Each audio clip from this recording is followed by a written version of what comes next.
It's interesting to see people on their journey and to be a part of their journey, which is inspiring. And that's what keeps me going. I love to see people be successful. And what is success? Some people want $1 gazillion in their bank account. Other people are happy with a patent hanging on their wall. For me, I love to see people use my idea for the same reason I came up with it. That's the gold for me. That's what keeps me going. Welcome to the B2B Breakthrough Podcast. We're here to bring you all the best knowledge, insights, and strategies from e-commerce experts, successful business owners, and the team at Alibaba.com that you'll need to grow your business and achieve your next big breakthrough. I'm your host, Sierra Cristo. You know that gap between a great idea and an actual product? Well, today's guest closes it for a living. Brian Fried is a serial inventor, manufacturing expert, and the chief inventor behind Inventor Smart, where he's helped countless creators navigate the wild world of product development, from sourcing factories to avoiding costly mistakes. He's also an advocate for using smart tools like AI to streamline the process and is honestly just a walking encyclopedia of practical knowledge for inventors. Brian, we're really excited to chat today. Welcome to the show. Thank you very much, Sierra. Thank you for having me. Oh, it's an honor. So, I gave a brief high-level introduction to you there, but can you share with us a little bit more about what you work on and what you prioritize as you support other inventors through this process? I'm an inventor. I started a long time ago. I have 15 patents. I've licensed products, so I earn royalties from the products. And I also manufacture. I manufacture locally and overseas. And I've been doing the same thing as the inventor coach for 19 years now. I've authored 3 books. I've been on QVC for 3 years as an on-air guest. I run the National Inventor Club and also created an app for inventors that is our very own social media channel, resources, networking that's going on in there. So I'm pretty active with the inventor community. And I guess the inventors, you can also classify them as entrepreneurs and startups. And we do utilize Alibaba quite a bit. Oh, that's great to hear. Yeah, I mean, you've got a lot going on right now, just in terms of different communities you're managing and different entrepreneurs and inventors that you're supporting. You're all over the place. That's great. Thank you. Well, the last notch I could put on my belt here is that I recently became an ambassador for Alibaba. So I'm excited about that. Yeah, welcome to the community. I think we're going to do a lot of great work together, and you definitely have a wealth of information and knowledge that we're really excited to bring into this community and offer to the broader network of inventors and entrepreneurs that we've got working with us. Well, that's what keeps me driving and doing what I do every day. It's important for me to get the right information out to people. And look, I don't have a crystal ball. I could tell you, though, that through my interactions with inventors, successful inventors, inventors that have had challenges, and then on the other side, whether it's buyers or licensees, investors, just different types of experiences that are out there doing this for so long, you start to kind of get in the zone of when you see something, it's almost like an intuition. You almost see where it's going to go, and then come back to where myself or somebody is, and then help them to get to where they want to go. And I could tell you that a lot of times, just starting off with an idea, you get really excited about it. It's like this emotional feeling that overcomes you. And sometimes you want to just keep going and going, but there's some obstacles or some kind of check-ins to see if it's something that you should work on or not. Is it something that you should move forward with? Is it your intellectual property? Is it not? Is it something that there's many different iterations that are out there already or versions that are out there, and maybe that's saturated of a market? So there's a lot of things that when I see an idea that I look at a little bit differently than somebody that just came up with an idea today. And that's what I feel these type of platforms and being able to communicate that out to people. If I can help one person out there, then it makes a difference to them and to me. I'd really like to begin here by asking you a little bit more about your own beginnings as an inventor. Can you tell me a little bit about the products that you've brought to market? I had to reflect back at some point to realize, like, how did this all start? As I was growing up, I realized that I was curious. I tried to figure out how things worked. I figured some out and some I didn't. I used to take things apart. So as I was growing up, I started to think about things, but I started to take it a little bit more seriously when I was kind of on my own and just going through the everyday daily routines of what I do. So I started to really pay attention to what people do and myself. And that's the thing, is to stop and capture that idea and then figure out if it's something you should work on or not. Some people say, I'll leave that for somebody else when I come up with that idea. But there's a point where you stop and you're like, I think I got some good ideas here. I think I'm onto something. And that's when I started to build up like this portfolio of ideas. And then, is the idea selfishly for me, or is it for other people? How many other people? Is it a niche, or is it a bigger window of opportunity? So I started to ask people generally. I started to work on these ideas from a marketing perspective. What is my biggest window of opportunity? Who would buy those type of things? Not for me, but for you. And then I just built it. And then I started to have some levels of success. And that's when people started to ask me for help, and I was giving it to them. And that's when I felt like this was the time to continue. This is the best way to bring knowledge to people, is to talk through these personal experiences, I find. And it sounds like you've had this incredible lead up to these communities because you are so inspired by the people in your life. And I think that's where a good idea really does stem from. Thank you. Well, it's interesting to see people on their journey and to be a part of their journey, which is inspiring. And that's what keeps me going. I love to see people be successful. And what is success? Some people want a gazillion dollars in their bank account. Other people are happy with a patent hanging on their wall. When I come up with an idea and it's selling in retail, for me, I love to see people use my idea for the same reason I came up with it. That's the gold for me. That's what keeps me going. So doing that for other people also, and getting them through those hurdles and commercializing their invention is really very inspiring for everyone. Well, let's talk a little bit about that process then. You and I spoke very briefly about this before, and I want to bring it to our listeners.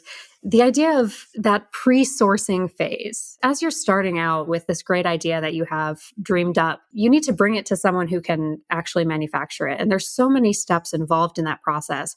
But that preparation phase in terms of getting your design into the right hands and getting a design that they'll understand to them is incredibly crucial. So do you have any advice or items on a checklist that are really helpful to bring your idea to the right people in the right terms? When you're coming up with this idea, you're going to go through those stages. And look, your audience could be listening and at certain stages of their, whether it's a business, whether it's an invention, just to kind of figure out in the beginning, like I said earlier, is this something that is your invention? Is this something that you can call your own? Are you going to be able to get some sort of intellectual property protection, like a patent? Maybe you're filing a provisional patent application, which is a filing date, or you're filing the non-provisional patent application, which is a utility patent, or is your idea a design patent? So yeah, it's a good idea, in my opinion, to do a patent search with a patentability opinion. This way, am I going to hit a brick wall continuing with this? If I'm going to, let's go further out. We're going to start manufacturing. Can other people manufacture the same thing that I'm showing because I don't have any intellectual property protection? Or are we both going to be able to make the same thing and compete against each other? So I could just manufacture anything at that point. So just going back now, doing a patent search with a patentability opinion, ripping things apart to make a working prototype or a close to working prototype, or making it look close to what you are envisioning, or getting some help, getting an engineer. What type of engineer? Is it industrial, electrical? Is it an industrial designer? Is it something that doesn't need many gears and twists and turns, that it's just kind of the way it looks, and you can, there's a couple quick living hinge or a gear or something simple that an industrial designer can do. And then having that to be able to make a prototype, put it in front of you, see if it's what you envisioned. Is it going to be this way, or do I need a few other iterations to get it to where I want it to be? And now you get there. And what are you going to do? Yes, you've heard about the licensing to earn royalties. So finding a company that has similar product than what your idea is, and asking if they're interested in adding your product to their product line. They manufacture it, they distribute it, and you earn a royalty from it. Or is it something that you want to manufacture yourself?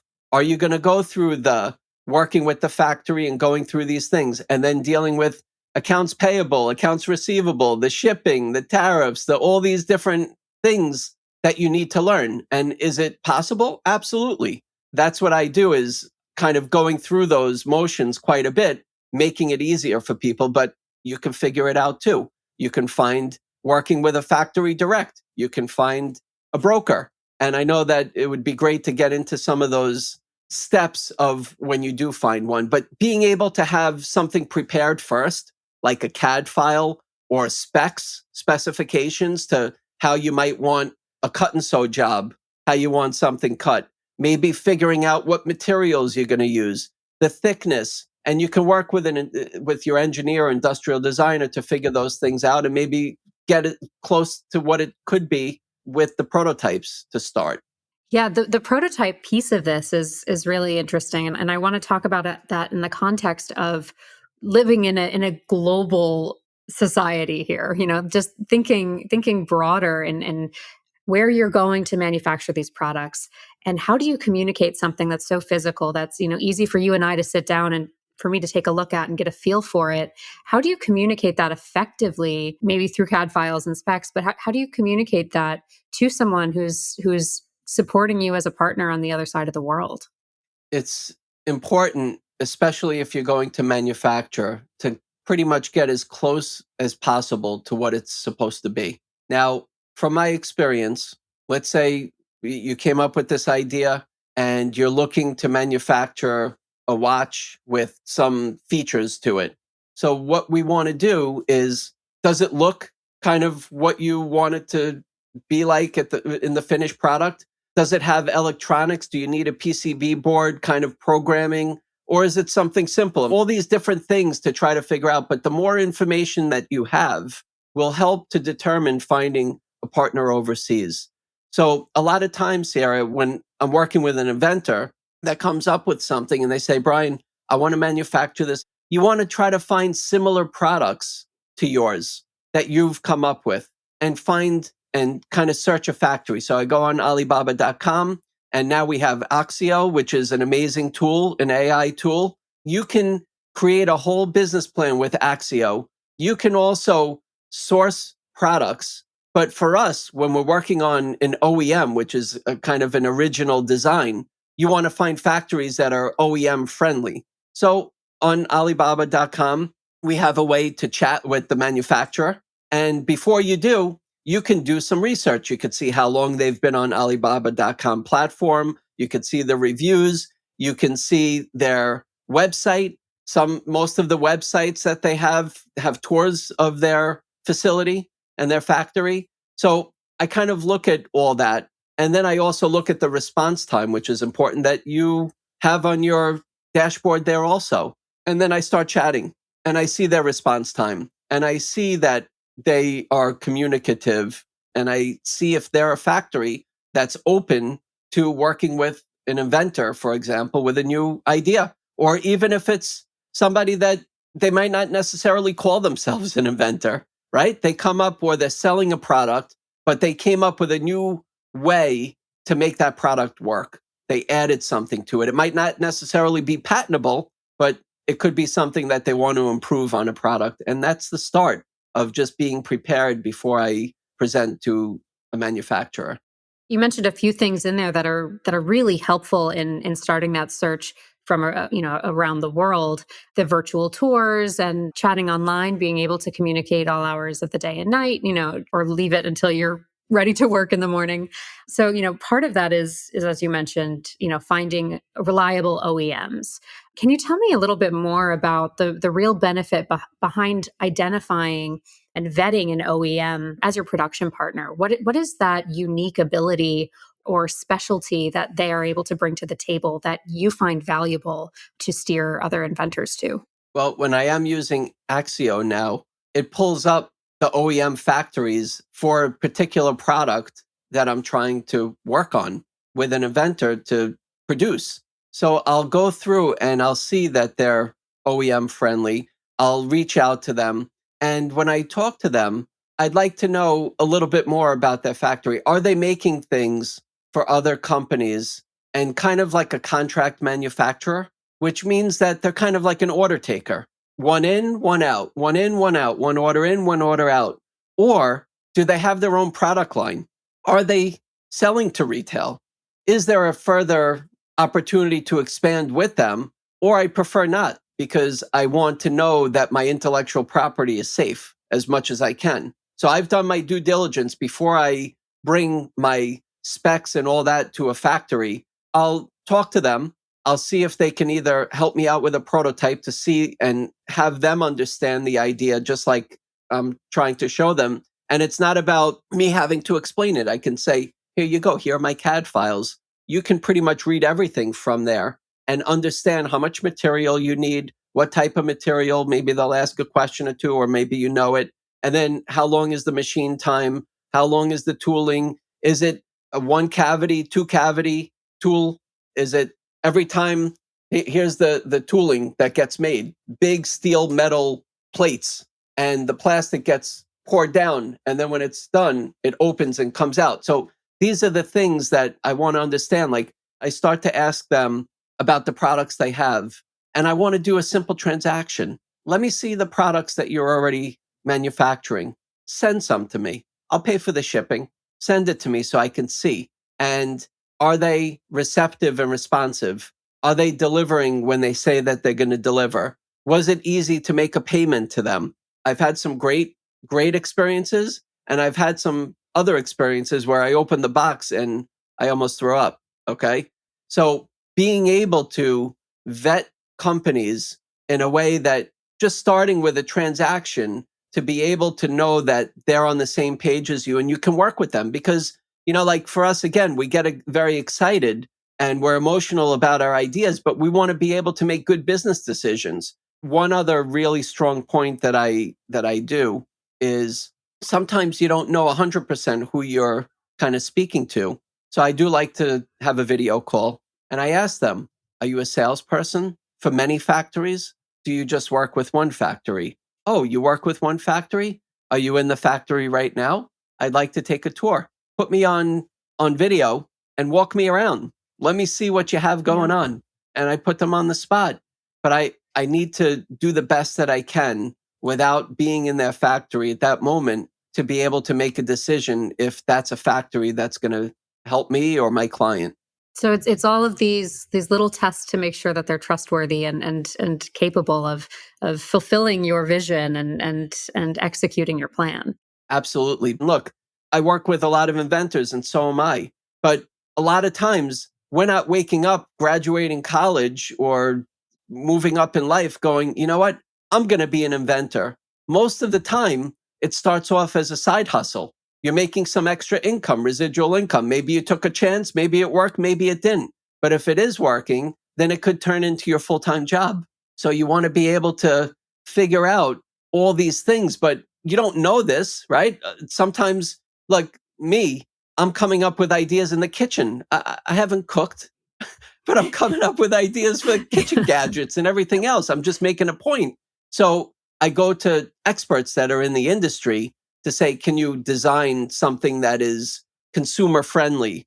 What material is the right one to use? Is it polypropylene, PP, or is it ABS, stronger material? Is it, TPR or TPE, that's at all these different things, and you don't know. But that's why I do what I do, is so I can be there by your side, or you figure things out. These days, again, it's a lot easier to get things done with Axio, with AI, with people that have been there, done that. So empower yourself to make those type of decisions.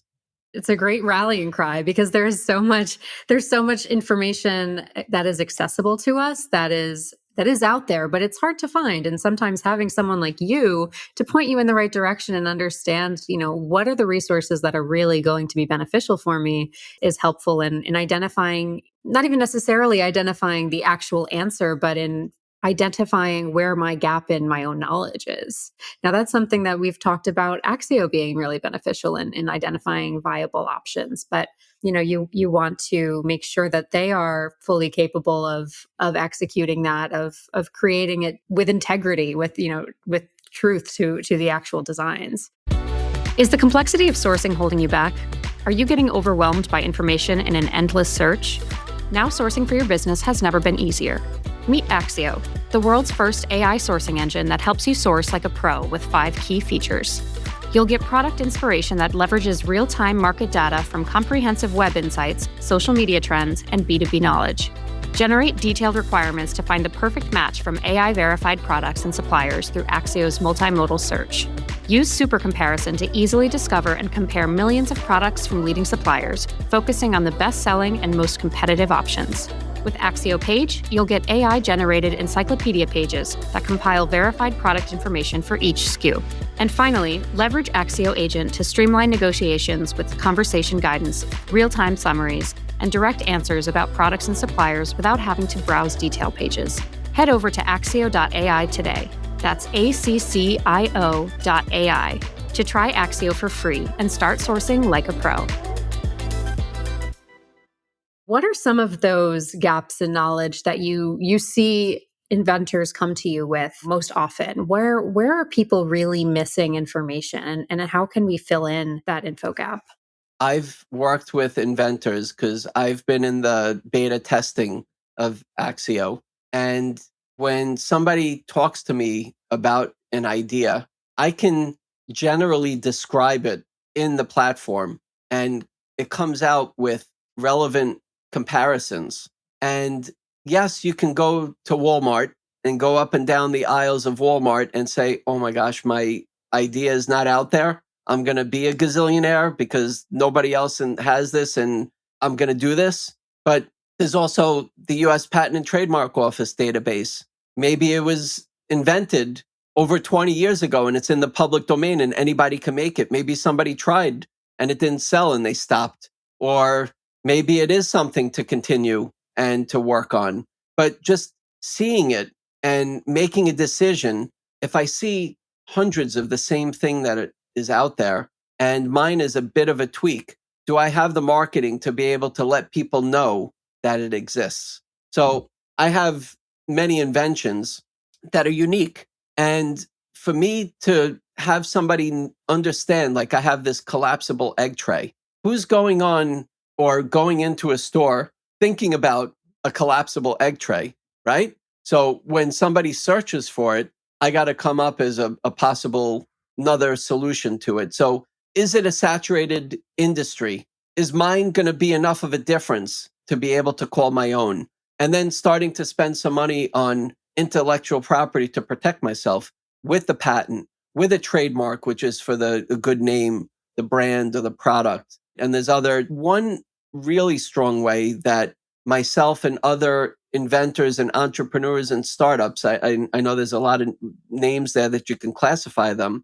A lot of us, we will start with one product that might be unique, and that can be our anchor. And then we go into Axio, and then we start to look and see what other, like I have a lady that works on outdoor barbecue tools. So she invented a very interesting barbecue accessory. And now she goes on there and can look and see all other kind of commodity type items that are around barbecue tools and accessories.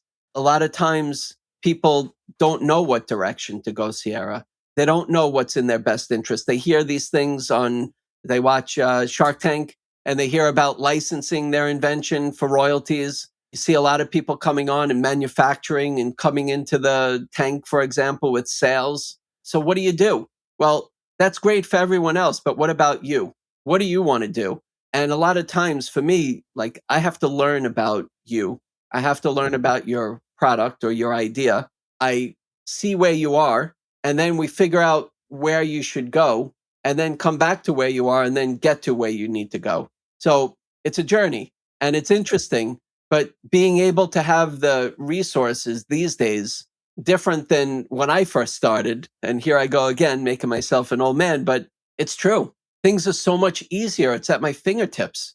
If I want to find the right factory, I can use Axio. If I want to find products that are similar in the industry that I want to expand my brand, I can use Axio. If I want to make a business plan, which I tested, it was unbelievable.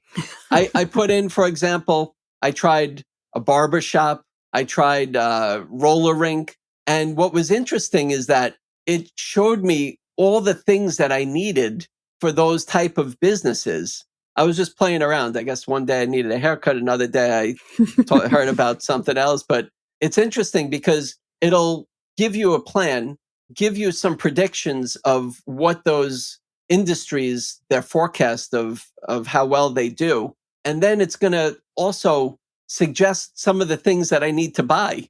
Yes, we're inventors, but when I talk to inventors, a lot of times when it's pretty much the similar type of thing that they're coming up with, it doesn't mean that you have to stop. If you were going to move forward anyway, then buy what already exists. Buy that handy bag that's for the front seat to put something in, like a little container or something.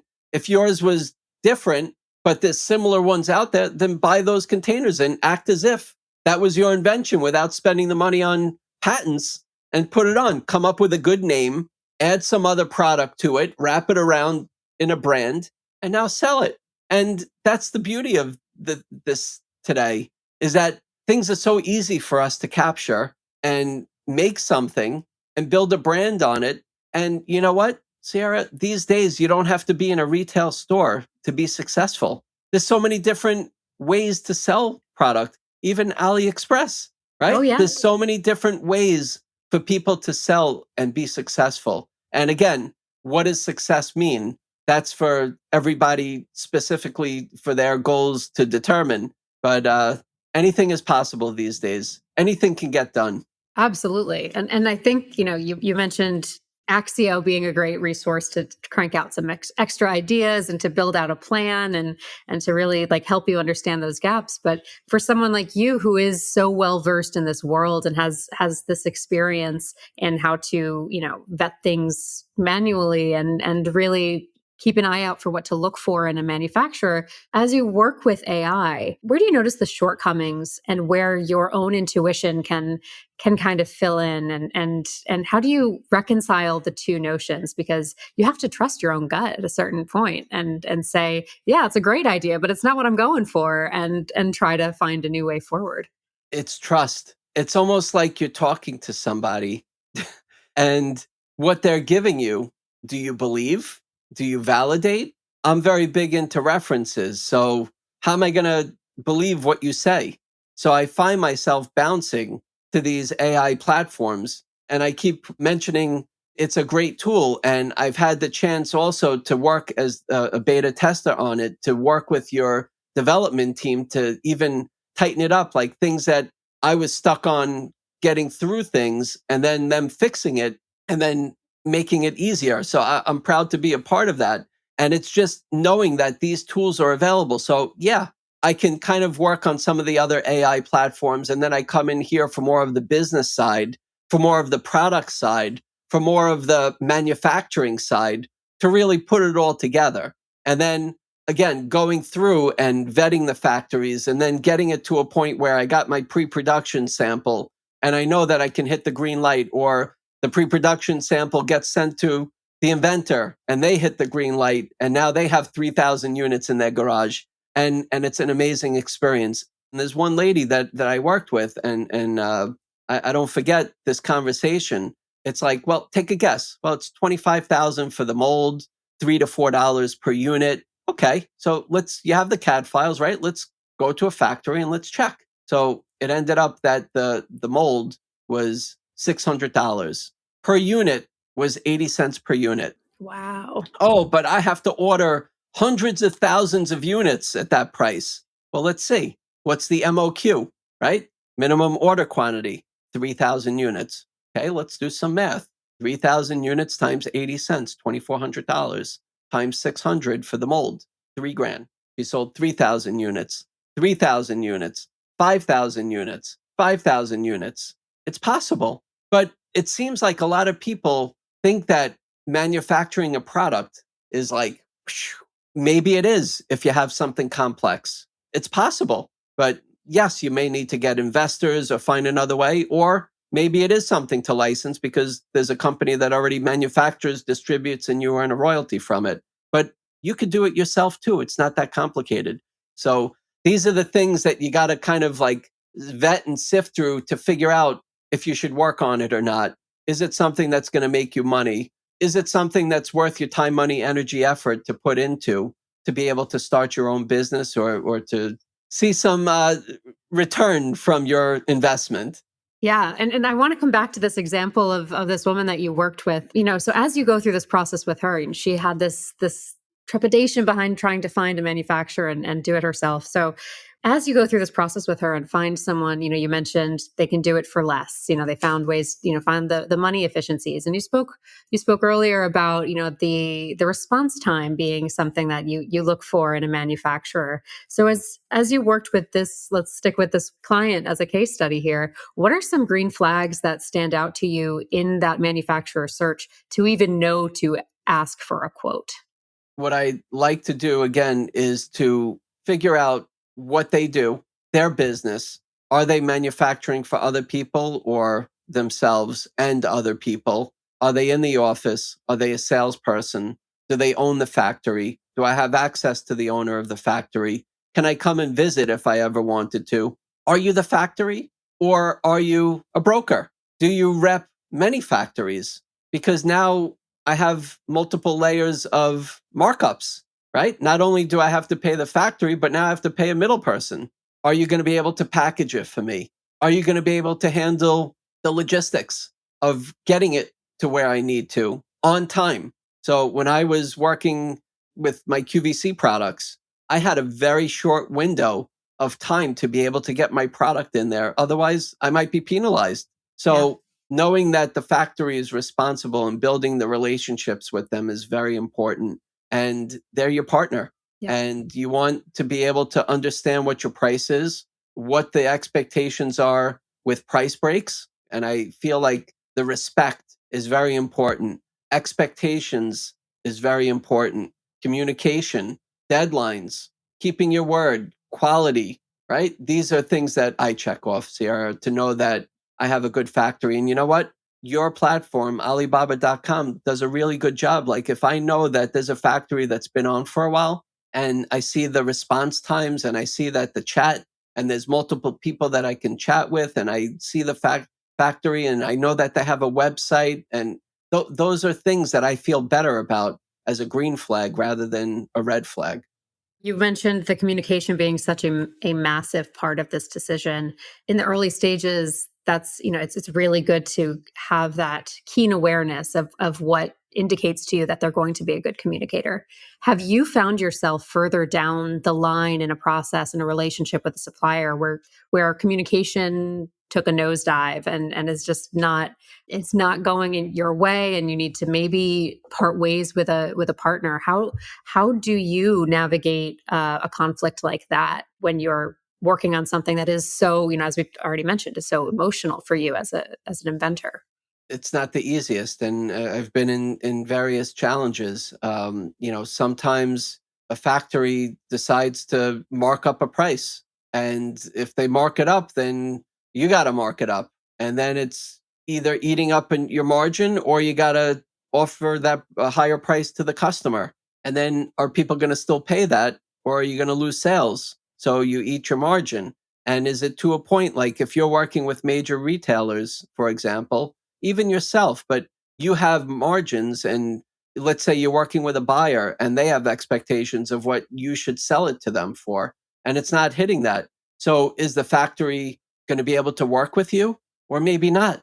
And that's happened where they couldn't meet the price that I needed and I have to pick up the tooling and move it to another factory and it's painful. Sometimes it works out okay and sometimes it doesn't, right? So your risk of the initial investment of that tooling could hurt. Or do you have two factories? If one goes out of business or one happens not to fulfill what they need, or they got a big order and all of a sudden I'm 10th in line and I was supposed to be next, now I have another factory as a backup. So sometimes having multiple factories working on it. So you have to plan, you have to understand the factories, you have to understand where you're producing. And those are the things that a good factory will do is help you to plan and figure things out. Just knowing that they're accessible and easy to communicate with to be your partner in these situations. But yeah, I mean, just like anything, right? you can have a great relationship and something takes a left turn. And every situation is different, but you try to come to terms to be able to make it so it's amicable for both sides to keep going or to not and part ways friendly. Right. That's what you hope for, but sometimes it doesn't always work out that way. And that's the risk that we take when we're, let's say, manufacturing overseas. And the same thing can happen here in the US. Hmm. I work with factories in the US and it doesn't work out. It might be a little easier to move the tooling, but then again, it's, transportation to get it from one place to another. I want to look to the future for a second. And, as someone as we've mentioned, is so well versed in this world, what is like a dream resource or a dream tool that you would like to see be, more accessible to inventors and entrepreneurs working in this environment? Honestly, I wish there was me times 100. And I'm not saying this to put myself on a pedestal, but I know that my experience and the resources that I've kind of over the years kind of picked up, like I want to be able to share that with as many people that reach out to me to make their lives easier, to get them to where they want to go quicker, to get them the right information. And that's why I do what I do, and that's why I'm on here. I have my National Inventor Club. I put great people that are able to give good information out there because it's important to me. And they don't always have to hear it from me. So if I want to talk to you about trademarks, I'm getting somebody from the US Patent and Trademark Office to talk to you about trademarks. If you want to know about different opportunities and different platforms that are out there, you can ask me, but I'll bring them in. And just being able to do that and be able to share information from experts is really what's important to me. So maybe it's the experts that are around me that we all are able to multiply it. And maybe that's what AI is doing these days. But, there's also the human interaction, which is very important. And I feel like it's the trust. Just like I said, when I ask a question to AI, I find myself going onto multiple platforms to validate if that's the right answer. Right. And then which one am I going to listen to? It's like going to your friends and asking them for advice, right? Who the heck are you going to listen to? Right. Right? So you kind of beat it up a little bit. Like, no, I want the answer the way that I want the answer. Tell it to me. Like, is it what I want to hear? I'm not going to stop until you tell me what I want to hear. Or are you giving me facts or just your opinion? And there's a lot of opinions out there, as we know, and what they say. But that's the biggest hurdle. And that's what I see in the future is just continuing to provide the resources that are available out there quicker, easier, factual, I think is really important because look, Sierra, a lot of people, the way that they found answers is just by Googling, and whatever's first at the top of the Google is what people believe. Oh, And yeah. it could be full of, but it could be factual. But I feel like this is getting us closer to a point where we don't have to be so uncertain that we can get better answers. Before we leave, where can we find you for more information? Because I know you've got more to share, and I don't want to leave anyone hanging. Well, I have my personal website, which is brianfried.com. And Sierra, a lot of people spell my name Brain for some reason, and they pronounce my last name as Fried, but it's Fried. So if you spell my last name, if you spell my first name Brain and my last name Fried, then I'm Brain Fried. But it's Brian Fried, BrianFried.com. My app is Inventor Smart. You can find it on Google Play or Apple App Store. National Inventor Club is wrapped up in that app. And I just keep doing what I can to get the word out. And thank you for having me and being a part of the Alibaba.com world and Axio and all the initiatives that Alibaba.com is doing. So I appreciate continuing to build our partnership and also being a voice for the inventor community to keep our options open and kind of lead us down the path of the best way to, or the best that we can with what we have. Well, the inventor community is very lucky to have you. I'm very grateful to have you as part of the Alibaba.com ambassador program. And I'm so excited to see what you do next. Thank you so much. Thank you for the opportunity. Thank you. B2B Breakthrough is produced by Alibaba.com. To find out how Alibaba.com is empowering its customers with the tools, services, and resources they need to grow their business, visit Alibaba.com. And then make sure to search for B2B Breakthrough on Spotify, Apple Podcasts, or wherever you find your podcasts. Make sure to follow us so you don't miss future episodes. On behalf of the team here at Alibaba.com, thanks for listening.